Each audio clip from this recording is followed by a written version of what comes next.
বন্ধুরা, শীতের সময় জামাকাপড় শুকানো নিয়ে কিন্তু আমাদের সকলকেই সমস্যায় পড়তে হয়। তবে এই টিপসটা জানা থাকলে এরপর থেকে কিন্তু আর জামাকাপড় শুকানো নিয়ে একটুও কোনো সমস্যা হবে না। শীতকালে কিন্তু এমনিতেই দেখবে যে জামাকাপড় সহজে শুকাতে চায় না, বা শুকালেও হয়তো সবসময় একটা ঠান্ডা ঠান্ডা ভাব থাকে। আর তার মধ্যেই কিন্তু মাঝে মাঝে মেঘলা হয়ে যাচ্ছে, রোদ ঠিকমতো উঠছে না, কখনো কখনো বা আবার দুই এক ফোঁটা কিন্তু বৃষ্টিও হচ্ছে। তো এর মাঝখানে জামাকাপড় শুকানো নিয়ে কিন্তু আমাদের প্রত্যেকদিনই ঝামেলায় পড়তে হচ্ছে। বাড়িতে যদি ছোট বাচ্চা থাকে সেক্ষেত্রে কিন্তু এই জামা কাপড় শুকানো নিয়ে খুবই সমস্যা হয়ে যায়, কারণ ছোট বাচ্চাদের কিন্তু সারাদিনে অনেক জামা কাপড়ই ধোয়া কাচা করতে হয়।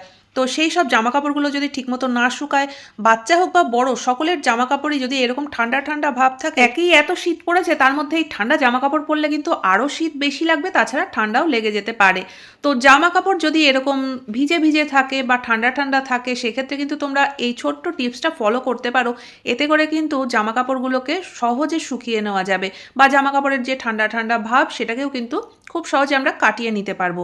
তো তার জন্য দেখো যে কাজটা করতে হবে, এখানে আমি একটা প্রেসার কুকার নিয়ে নিয়েছি। প্রেসার কুকারের মধ্যে বেশ কিছুটা জল দিয়ে দিতে হবে, আর তারপরে জলটাকে কিন্তু গ্যাসে রেখে একটু ভালো করে গরম করে নিতে হবে। তারপরে সেই প্রেসার কুকারটা দিয়েই যদি আমরা ভিজে বা ঠান্ডা জামা কাপড়গুলোর উপরে এরকমভাবে একটু চালিয়ে নিই, যেরকমভাবে আমরা প্রেস করি জামা কাপড়, তো সেটা করে নিলেই কিন্তু দেখবে যে জামা কাপড়ে হালকা হালকা যদি ভেজা ভাব থাকে বা ঠান্ডা ভাব থাকে, সেটা কিন্তু সম্পূর্ণ কেটে যাবে। তো তখন কিন্তু এই জামা কাপড়গুলো পরতে আর কোনো অসুবিধা হবে না।